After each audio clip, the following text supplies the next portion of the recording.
ವಿಜಯಪುರದಲ್ಲಿ ಬೀದಿ ನಾಯಿಯ ರೌದ್ರಾವತಾರ. ಆಟವಾಡುತ್ತಿದ್ದ 3 ವರ್ಷದ ಬಾಲಕನನ್ನು 100 ಅಡಿ ಎಳೆದೊಯ್ದ ಶ್ವಾನ. ನಗರದ ರಾಜ್ಕುಮಾರ್ ಲೇಔಟ್ನಲ್ಲಿ ಮನೆಯ ಮುಂದೆ ಆಟವಾಡುತ್ತಿದ್ದ ಸಂತೋಷ ಬಿರಾದಾರ ಎಂಬ ಬಾಲಕನ ಮೇಲೆ ಬೀದಿ ನಾಯಿ ಹಠಾತ್ತಾಗಿ ದಾಳಿ ಮಾಡಿದೆ. ಬಾಲಕನನ್ನು ಬಲವಾಗಿ ಕಚ್ಚಿ ಹಿಡಿದ ನಾಯಿ ಸುಮಾರು 100 ಅಡಿಗಳಷ್ಟು ದೂರ ರಸ್ತೆಯ ಮೇಲೆ ಎಳೆದೊಯ್ದ ಆಘಾತಕಾರಿ ದೃಶ್ಯ ಸಿಸಿಟಿವಿ ಕ್ಯಾಮೆರಾದಲ್ಲಿ ಸೆರೆಯಾಗಿದೆ. ಮಗುವಿನ ಕಿರುಚಾಟ ಕೇಳಿ ತಕ್ಷಣ ಧಾವಿಸಿದ ಸ್ಥಳೀಯರು ನಾಯಿಯನ್ನು ಬೆನ್ನಟ್ಟಿದ್ದಾರೆ. ಜನರ ಗುಂಪು ಬರುತ್ತಿದ್ದಂತೆ ನಾಯಿ ಮಗುವನ್ನು ಬಿಟ್ಟು ಓಡಿ ಹೋಗಿದೆ.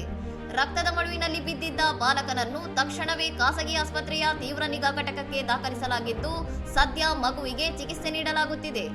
ಘಟನೆಯಿಂದ ಆಕ್ರೋಶಗೊಂಡಿರುವ ಸಾರ್ವಜನಿಕರು ಬೀದಿ ನಾಯಿಗಳ ನಿಯಂತ್ರಣಕ್ಕೆ ಕ್ರಮ ಕೈಗೊಳ್ಳದ ವಿಜಯಪುರ ಮಹಾನಗರ ಪಾಲಿಕೆಯ ವಿರುದ್ಧ ತೀವ್ರ ಅಸಮಾಧಾನ ವ್ಯಕ್ತಪಡಿಸಿದ್ದಾರೆ.